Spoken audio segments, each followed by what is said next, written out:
All right. Hey, listen, today I want to be talking about dealing with difficult people. This is going to be awesome. We're going to break it down into some videos for social media, and I'm just kind of giving this a try. So we'll see how it goes. But Best Leader Videos, North Star Training Solutions, we're doing dealing with difficult people. So let's get after it here today. First thought, listen, organizations that prioritize soft skills development experience 44% higher employee retention and 37% increased employee engagement, leading to 27% higher revenue per employee. Think about that. Just prioritizing soft skills, learning how to deal with people is a huge bottom line reality for you that you should definitely be thinking about. Think about this. Poor leadership is cited as the number one reason employees leave their job, because people do not leave bad companies, they leave bad bosses. We know that, right? People leave bad bosses. And investing in the leadership of your team really matters. And the last thought here, that companies with strong soft skill leaders report a 50% increase in customer satisfaction rates. Think about what that would mean for your organization if your customer satisfaction went up 50%. That's a really big deal. So what I want to do is I want to give you 5 healthy principles to build a strong foundation.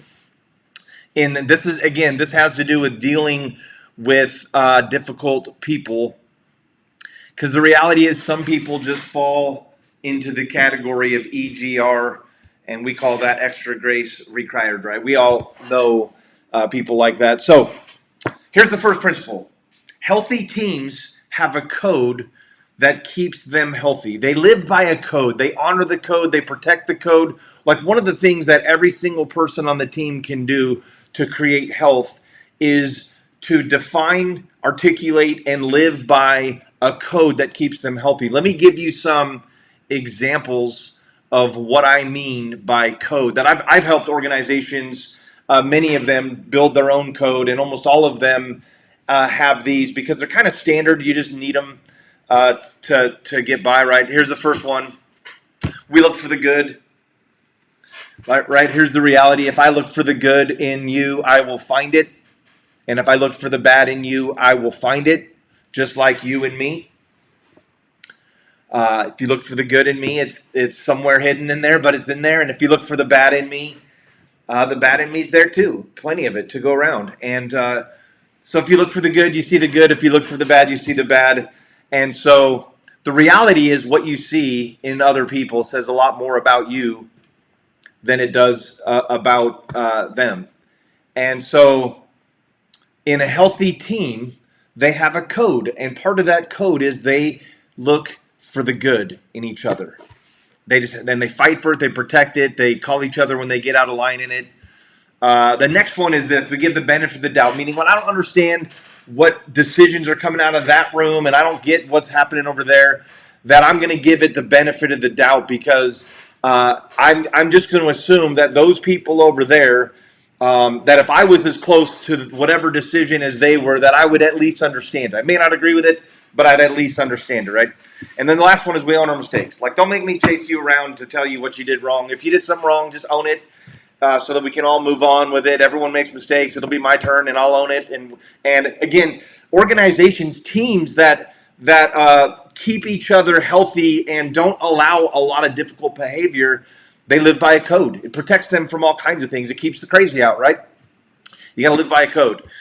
Second principle is this: part of your job is to build productive relationships with everyone, even people you don't like. And there's going to be tons of people you don't like. Right? You don't like everyone. There's people that are Patriots fans. They're terrible. There's people that don't like the beach. There's people that drive slow in the fast lane and think it's okay. There's all kinds of people out there that are hard to like. And I just have a rule that I think kind of holds the line, that this is true at work, right? You work for an organization, you're going to be friends with some of them, probably not all of them, but you should be productive with all of them, and just conflict with none of them. No fallout with anybody. That should be your standard for work. Friends with some, productive with all, fallout with none. And so that will work. Here's principle number 3 in dealing with difficult people. You're not going to win with everyone, okay? You're just not. That's not reality. But you can manage your words and your actions and your attitude in a way that you're going to win with the most people.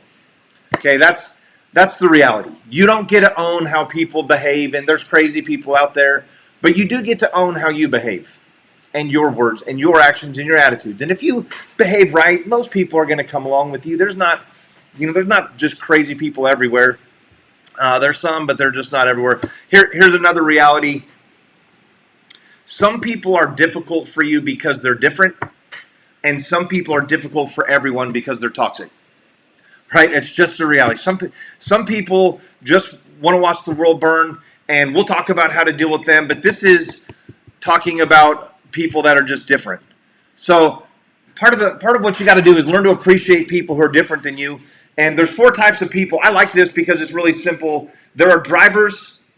These are people that like action and like results. There are analyzers. These people want to know all the facts before they make a decision. There are relators.